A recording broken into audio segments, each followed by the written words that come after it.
하나님의 말씀은 창세기 13장 10절에서 18절까지의 말씀입니다. 저와 여러분이 한 목소리로 읽도록 하겠습니다. 이에 롯이 눈을 들어 요단 지역을 바라본즉 소알까지 온 땅에 물이 넉넉하니 여호와께서 소돔과 고모라를 멸하시기 전이었으므로 여호와의 동산 같고 애굽 땅과 같았더라.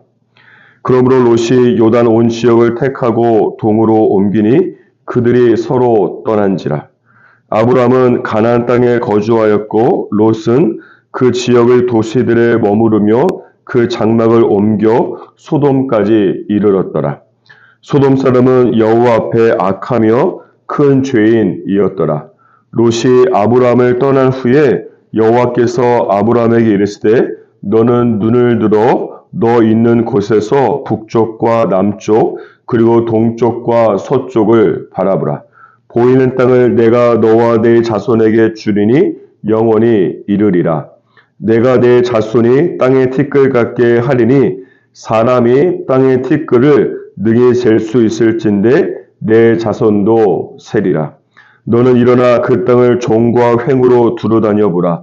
내가 그것을 내게 주리라. 이에 아브라함이 장막을 옮겨 헤브론에 있는 마므레 상수리 수풀에 이르러 거주하며 거기서 여호와를 위하여 제단을 쌓았더라. 아멘. 아브라함이 조카 롯에게 내 앞에 온 땅이 있지 아니하냐라고 도전을 했습니다. 이때 롯은 눈을 들어서 하나님을 바라보았습니다. 매우 성경적인 반응입니다. 시편 121편 1절에 기록된 것처럼 내가 산을 향하여 눈을 들리라 나의 도움이 어디서 올까라고 기록되어 있기 때문에 그렇습니다. 하지만 롯은 지금까지 하나님이 아니라 또 하나님의 말씀이 아니라 아브라함이라고 하는 사람을 그동안 따라다녔기 때문에 영적인 실전 경험이 전무한 것입니다. 매우 부족한 것입니다. 그래서 10절 마지막 부분에 보면 롯은 눈을 들어서 하나님을 바라보았지만 하나님과 어떻게 소통하면서 주님의 인도하심을 받을지에 대해서 영적 경험이 부족하다 보니까 영적 기준과 말씀이 없다 보니까 결국 애굽 땅과 같은 소돔 땅을 선택하게 된 것입니다. 그리고 11절 말씀을 보시면 롯은 동쪽으로 옮겼다라고 말씀하고 있습니다. 성경에서는 동쪽이 매우 특별한 의미를 가지고 있습니다.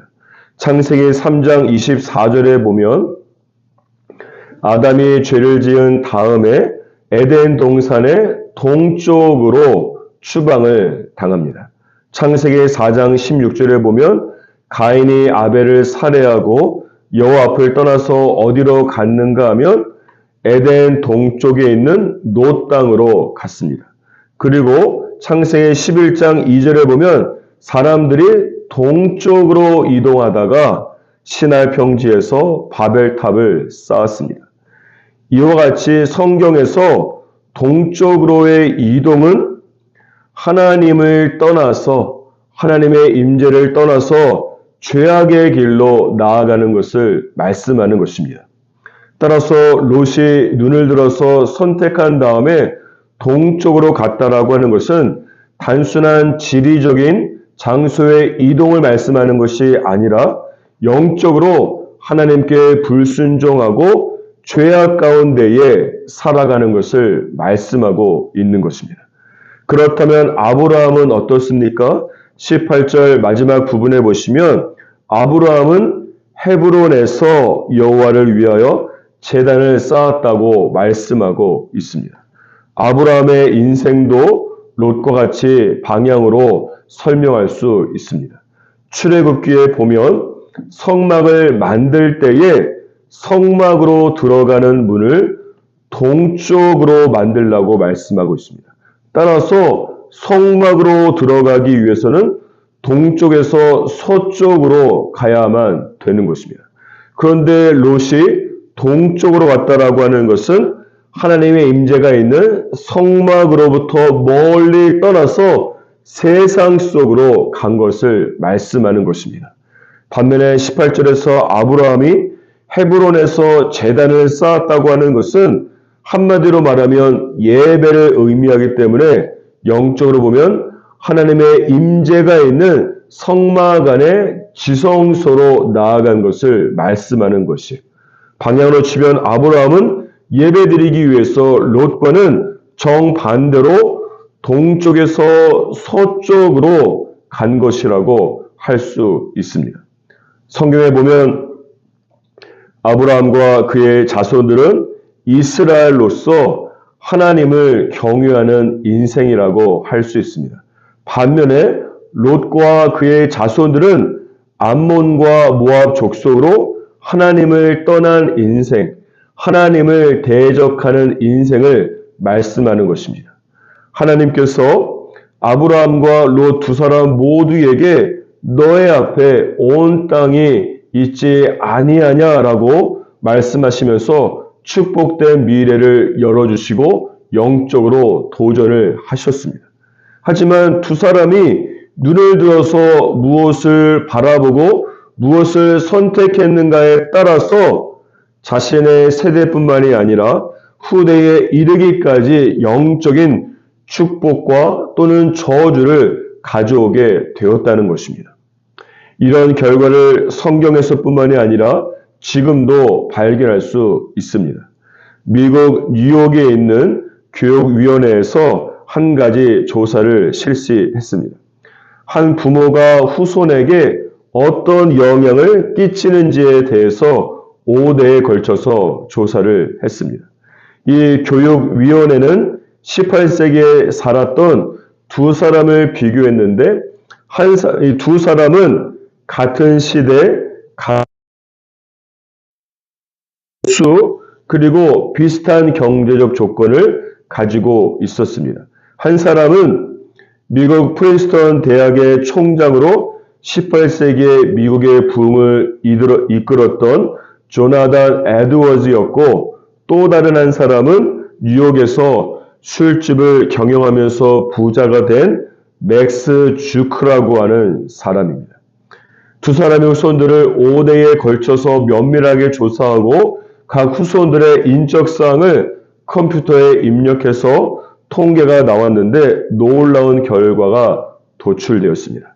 먼저 조나단 에드워즈의 후손들 729명을 조사한 결과 부통령이 1명, 상원의원 3명, 대학총장 13명, 교수 100명 이상, 의사 60명, 목회자 100명, 장교 75명, 법조인 130명 등 대부분의 후손들이 미국 사회에 긍정적인 영향을 가져오게 되었습니다. 반면에 맥스 주크의 후손들은 상황이 매우 달랐습니다.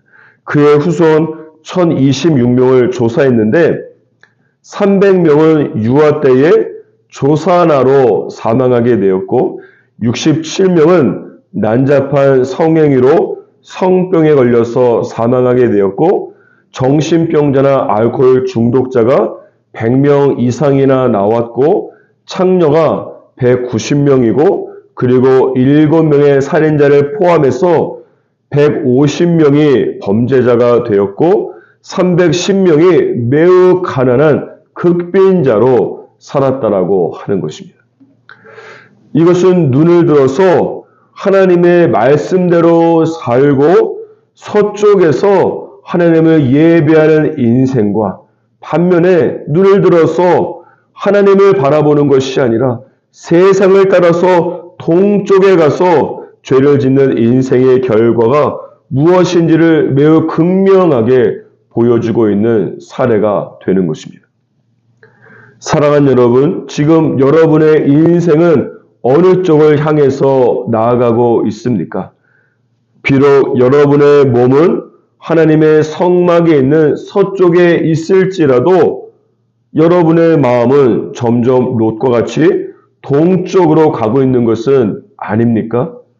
저와 여러분 각자가 매일마다 하나님을 만나기 위해서 세상이 있는 동쪽에서 지성소가 있는 서쪽으로 나아가야만 되는 것입니다. 그 결과는 저희 세대뿐만이 아니라 저희 자녀 세대에게도 놀라운 영적인 축복을 가져오게 될 것입니다.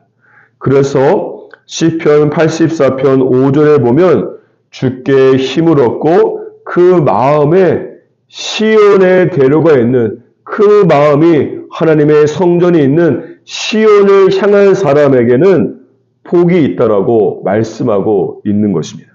그러므로 저와 여러분의 인생이 주의 궁정에서의 한 날이 다른 곳에서의 첫날보다 나은즉 악인의 장막에 사는 것보다 내 하나님의 성전 문지기로 있는 것이 좋은 축복된 예배의 삶을 살아가는 저와 여러분이 되기를 주님의 이름으로 축복합니다.